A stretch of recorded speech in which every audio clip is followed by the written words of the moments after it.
ഉടുത്തിരുന്ന സാരി അഴിച്ച് മാക്സിയിലേക്ക് കൂടുമ്പോൾ നാണവും മാനവും ഇല്ലാത്തവനാണ് ഞാനെന്ന് സുശീല പറഞ്ഞു. ശരിയാണെന്ന് തോന്നിയതുകൊണ്ട് ആ നേരം ചിരിച്ചിരുന്നു. ശേഷം ഈ മനുഷ്യർക്കൊക്കെ എപ്പോൾ തൊട്ടാണ് ഈ നാണവും മാനവും ഉണ്ടായതെന്ന് ചോദിച്ചു. അവൾ മിണ്ടിയില്ല. സമ്പാദ്യമെന്ന് പറയാൻ മിച്ചമുണ്ടായിരുന്ന 3/4 പവന്റെ മാല പണയം വെച്ച് ബാങ്കിലടച്ചത് കഴിഞ്ഞ മാസമാണ്. അടവ് മുടങ്ങിയാൽ വീടിന്റെ ജപ്തി തടയാൻ പറ്റില്ലെന്നും മാനേജർ പറഞ്ഞു അത്രേ. വസ്തുവിന്റെ മേലെ വായ്പ കൂട്ടി കിട്ടുമോ എന്നറിയാൻ ബാങ്കിലേക്ക് പോയി വന്നതായിരുന്നു സുശീല. വായ്പ എടുത്ത് വായ്പ അടയ്ക്കുന്ന മനുഷ്യരെത്ര വിചിത്രരാണല്ലേ. മോളില്ലാത്തത് നന്നായി. ഇതിപ്പോൾ ഇറങ്ങുമ്പോൾ നമ്മൾ രണ്ടാളും മതിയല്ലോ. കേട്ടപ്പോൾ വീണ്ടും ചിരിച്ചു. ഓളെ പറഞ്ഞയക്കാൻ വായ്പ എടുത്തത് കൊണ്ടല്ലേടി നമുക്ക് ഇറങ്ങേണ്ടി വന്നത് എന്നായിരുന്നു ആ ചിരിയുടെ അർത്ഥം. സുശീല മിണ്ടാതെ അടുക്കളയിലേക്ക് പോയി. വിവാഹം വളരെ ലളിതമായി മതിയെന്ന് അന്നേ പറഞ്ഞതായിരുന്നു.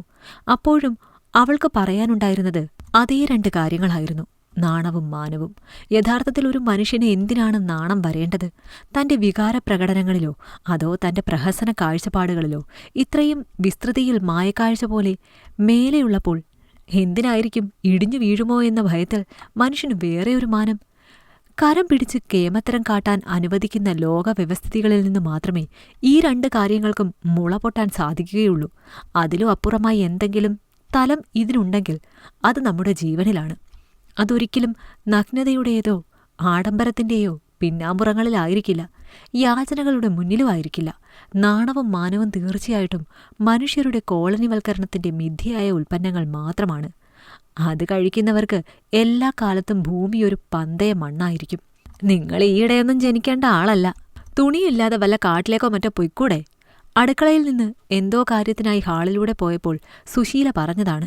അതിന് കാട്ടിൽ പോകാൻ അനുവാദമില്ലല്ലോ എന്ന് ഞാനും മുഴിഞ്ഞു. നിങ്ങളോട് തർക്കിച്ച് ജയിക്കാൻ താനില്ല എന്നും പറഞ്ഞ് അവൾ വീണ്ടും അടുക്കളയിലേക്ക് കയറുകയായിരുന്നു. കൃത്യമായ വിവരങ്ങൾ മാന്യമായി പറയുമ്പോൾ ചിലർക്ക് ഉത്തരം മുട്ടും.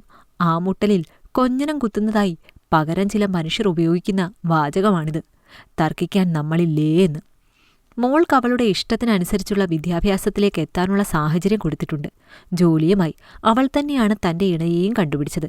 ആ ചെറുക്കനെയും കൂട്ടി അവൾ ഒരിക്കൽ വീട്ടിലേക്ക് വന്നപ്പോൾ സുശീല തുള്ളിയില്ല എന്നേ ഉള്ളൂ.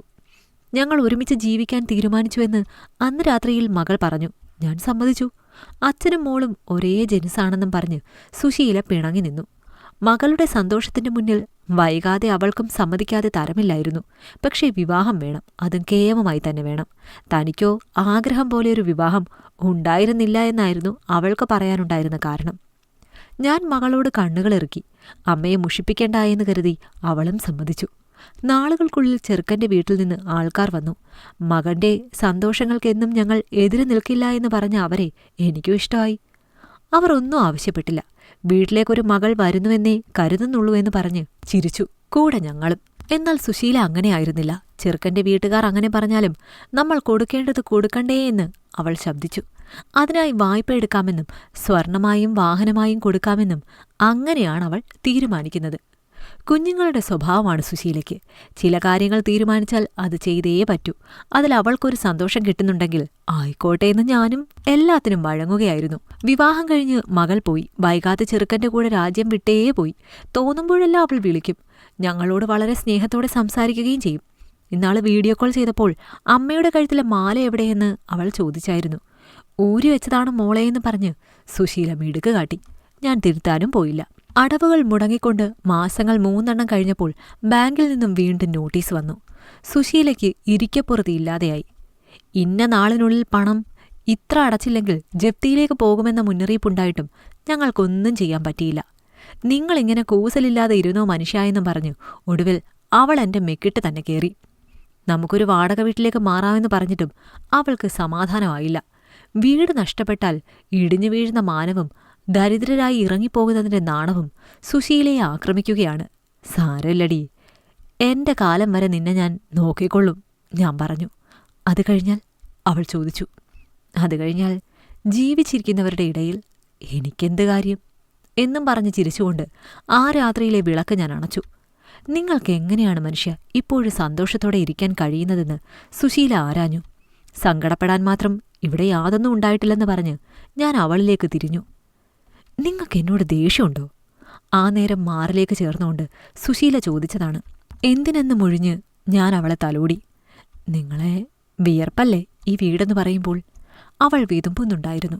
അതൊന്നും കുഴപ്പമില്ലെന്ന് പറഞ്ഞുകൊണ്ട് ഞാൻ അവളുടെ നെറ്റിയിൽ ചുംബിച്ചു. ആ രാത്രിക്ക് അതീവ ദൈർഘ്യമുണ്ടെന്ന് അന്ന് തോന്നിയിരുന്നു. പിറ്റേന്ന് സർപ്രൈസ് എന്ന് പറയാൻ മകൾ ഫോണിൽ വിളിച്ചപ്പോഴാണ് ഞങ്ങൾ ഉണർന്നത്. പറഞ്ഞതുപോലെ കതക് തുറന്നപ്പോൾ ശരിക്കും ഞെട്ടിപ്പോയി. രാജ്യം വിട്ടുപോയ മകൾ 2 കൈകളിലും സമ്മാനസഞ്ചികളുമായി മുറ്റത്ത് നിൽക്കുന്നു. സുശീല കരഞ്ഞുപോയി. ചെറുതായി എൻ്റെ ഉള്ളം നനഞ്ഞു. ഒരു മുന്നറിയിപ്പും ഇല്ലാതെ എന്താണ് പെട്ടെന്ന് വരാൻ തോന്നിയതെന്ന് ഞാൻ ചോദിച്ചു. കാണാതായിപ്പോയ അമ്മയുടെ മാല അന്വേഷിച്ച് വന്നതാണെന്ന് അവൾ പറഞ്ഞു. ഞങ്ങൾക്ക് മറുപടി ഉണ്ടായിരുന്നില്ല. ഹാൻഡ് ബാഗിൽ നിന്ന് ഒരു പൊതിയെടുത്ത് അവൾ സോഫയിൽ വെച്ചു. തുറന്നപ്പോൾ വിവാഹത്തിന് അവൾ അണിഞ്ഞിരുന്ന എല്ലാ സ്വർണ്ണാഭരണങ്ങളും ഉണ്ട്, കുറച്ച് പണവും. ഇന്ന് തന്നെ ആധാരം എടുക്കണം, അമ്മയുടെ മാലയും. അത് രണ്ടും കട്ടിട്ട് നാളെ തന്നെ എനിക്ക് തിരിച്ചു പോകണം. സുശീലയുടെ നാവ് മുറിഞ്ഞുപോയി. അത്തരത്തിൽ വിതുമ്പിക്കൊണ്ടവൾ മകളുടെ മേലേക്ക് വീഴുകയായിരുന്നു. നിന്റെ ഭർത്താവിനോട് പറഞ്ഞിരുന്നുവോ എന്നാണ് ഞാൻ ചോദിച്ചത്. നിനക്ക് നിന്റെ വീട്ടുകാർ തന്നത് എന്ത് ചെയ്യണമെന്ന് നീയാണ് തീരുമാനിക്കേണ്ടതെന്ന് അവൻ പറഞ്ഞുപോലും. മകൾ എത്തിപ്പെട്ട പുരുഷൻ പുണ്യമാണെന്ന് അന്നേരം തോന്നി. ഇതൊന്നും വേണ്ടായെന്ന് ഞാൻ പറഞ്ഞിട്ടും മകൾ കേട്ടില്ല. കുളിക്കണമെന്നും പറഞ്ഞ് അവൾ മുറിയിലേക്ക് പോയി. നിങ്ങളാണ് ശരി. വിതുമ്പലുകളുടെ അവസാനം സുശീല പറഞ്ഞതാണ്. നമ്മുടെ മോളാണ് ശരിയെന്ന് മാത്രമേ ആ നേരം എനിക്ക് അവളോട് പറയാനുണ്ടായിരുന്നുള്ളൂ. ഇഷ്ടമായെങ്കിൽ ലൈക്ക് ചെയ്യൂ. നിങ്ങളുടെ അഭിപ്രായങ്ങൾ കമന്റായി രേഖപ്പെടുത്തൂ. കൂടുതൽ കഥകൾ കേൾക്കാൻ ഈ ചാനൽ സബ്സ്ക്രൈബ് ചെയ്യൂ.